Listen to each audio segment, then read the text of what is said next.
আপোনাৰ এই মুহূৰ্তত আন এক জৰুৰী খবৰ জনাইছো। জুলাই মাহত বিদ্যুতৰ মাচুল বিদ্যুতৰ বিল সম্পূৰ্ণ বিনামূলীয়া কৰা হৈছে। জুলাই মাহত পৰিশোধ কৰিব নালাগে এটকাও বিদ্যুতৰ মাচুল।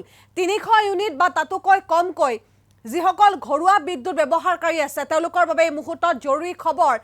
ইতিমধ্যে এটা চৰ্ত বান্ধি দিয়া হৈছে। এই ক্ষেত্ৰত মুখ্যমন্ত্ৰী ডক্টৰ হিমন্ত বিশ্ব শৰ্মাই এই কথা ঘোষণা কৰিছে। কোনে কোনে মুখ্যমন্ত্ৰীয়ে ঘোষণা কৰা এই সুবিধা লাভ কৰিব, সবিশেষ খবৰ লৈ আহিছো। আৰু এই মুহূৰ্তত জনাইছো এটা অত্যন্ত গুৰুত্বপূৰ্ণ খবৰ। জুলাই মাহত বিদ্যুৎ মাচুলক লৈ আহিছে ডাঙৰ খবৰ। পৰিশোধ কৰিব নালাগে জুলাই মাহৰ বিদ্যুতৰ বিল। বান বিধ্বস্ত শিৱসাগৰ চৰাইদেউবাসীক মুখ্যমন্ত্ৰীয়ে দিছে ডাঙৰ সকাহ। 300 ইউনিট বা তাৰ তলৰ ঘৰুৱা বিদ্যুৎ ব্যৱহাৰকাৰীয়ে দিব নালাগে বিদ্যুতৰ মাচুল, অৰ্থাৎ বিদ্যুতৰ বিল পৰিশোধ কৰিব নালাগে। দুয়োখন জিলাৰ বানাক্ৰান্তই দিব নালাগে এবছৰলৈ মাটিৰ খাজনা। আৰু মুখ্যমন্ত্ৰী ডক্টৰ হিমন্ত বিশ্ব শৰ্মাই ফেচবুক লাইভৰ জৰিয়তে কেইবাটাও ডাঙৰ ঘোষণা কৰিছে। শনিবাৰৰ দিনটোত শনিবাৰে নিশা ফেচবুক লাইভত তেওঁ কেইবাটাও ডাঙৰ ঘোষণা কৰিছে। তাৰ মাজতে তেওঁ কৈছে যে জুলাই মাহত বিদ্যুতৰ মাচুল বিনামূলীয়া। জুলাই মাহত বিদ্যুতৰ মাচুল বিদ্যুতৰ বিল এটকাও পৰিশোধ কৰিব নালাগে। 300 ইউনিট বা তাতোকৈ তলৰ যিসকল ঘৰুৱা বিদ্যুৎ ব্যৱহাৰকাৰী আছে, যিসকল ডমেষ্টিক ব্যৱহাৰকাৰী আছে, কমাৰ্চিয়েল নহয়, যিসকল ঘৰুৱা বিদ্যুৎ ব্যৱহাৰকাৰী তেওঁলোকে পৰিশোধ কৰিব নালাগে বিদ্যুতৰ মাচুল। সমগ্ৰ ৰাজ্যৰ ভিতৰত দুখন জিলা চৰাইদেউ আৰু শিৱসাগৰ অধিক বিধ্বস্ত হৈছে, অধিক ক্ষতিগ্ৰস্ত হৈছে সংহাৰী বানৰ কবলত পৰি। আৰু সেই দুয়োখন জিলাৰ হাজাৰ হাজাৰ জনতাক সকাহ দিবৰ বাবে মুখ্যমন্ত্ৰী ডক্টৰ হিমন্ত বিশ্ব শৰ্মাই সিদ্ধান্ত গ্ৰহণ কৰিছে। অৰ্থাৎ অসম চৰকাৰে এই সিদ্ধান্ত গ্ৰহণ কৰিছে। লগতে কোৱা হৈছে যে দুয়োখন জিলাৰ হাজাৰ হাজাৰ পৰিয়ালে অহা এটা বছৰলৈ, আগন্তুক এটা বছৰলৈ পৰিশোধ কৰিব নালাগে মাটিৰ খাজনা। যি বিদ্যুতৰ বিল আহিব সেই বিদ্যুতৰ বিল চৰকাৰে বিদ্যুৎ বিভাগক যি পৰিশোধ কৰাৰ ব্যৱস্থা আছে সেয়া পৰিশোধ কৰিব। এপিডিএছএলক সেই ধনৰাশি, যি এমাহৰ ধনৰাশি, এমাহত যিমান বিদ্যুতৰ মাচুল আহিব বা বিদ্যুতৰ বিল আহিব সেয়া চৰকাৰে পৰিশোধ কৰিব। আৰু মুখ্যমন্ত্ৰী ডক্টৰ হিমন্ত বিশ্ব শৰ্মাই ফেচবুক লাইভ আহি কেইবাটাও ডাঙৰ ঘোষণা কৰিছে। তাৰ মাজতে কোৱা হৈছে যে বিনামূলীয়া কৰা হ'ব জুলাই মাহৰ বিদ্যুতৰ মাচুল। বিদ্যুতৰ বিল সম্পূৰ্ণ বিনামূলীয়া কৰা হ'ব, এটকাও ভৰিব নালাগে। শিৱসাগৰ আৰু চৰাইদেউবাসীৰ বাবে কৰা হৈছে এই নিৰ্দেশনা, কিয়নো বান বিধ্বস্ত দুয়োখন জিলাৰ হাজাৰ হাজাৰ পৰিয়াল এতিয়াও ঠিক হ'ব পৰা নাই বা এতিয়াও তেওঁলোকে সুস্থিৰ হ'ব পৰা নাই, পৰিস্থিতি এতিয়াও সুস্থিৰ হোৱা নাই। তাৰ বাবে চৰকাৰে সিদ্ধান্ত গ্ৰহণ কৰিছে।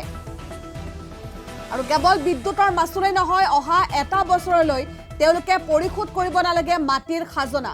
মাটিৰ খাজনা পৰিশোধ কৰিব নালাগে বুলি ইতিমধ্যে কোৱা হৈছে। আৰু এই মুহূৰ্তত মুখ্যমন্ত্ৰীগৰাকীৰ মন্তব্য আগবঢ়াইছো।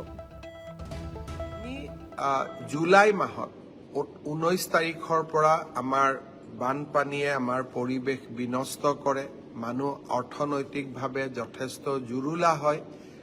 সেইবাবে ৰাজ্য চৰকাৰে আজি সিদ্ধান্ত লৈছে যে 300 ইউনিট যোনে প্ৰতি মাহে ব্যৱহাৰ কৰে বা 300 ইউনিটতকৈ তল যিসকলে বিদ্যুৎ প্ৰতি মাহে ব্যৱহাৰ কৰে, ডমেষ্টিক কনজিউমাৰসকলে জুলাই মাহৰ বিদ্যুতৰ বিল দিব নালাগে।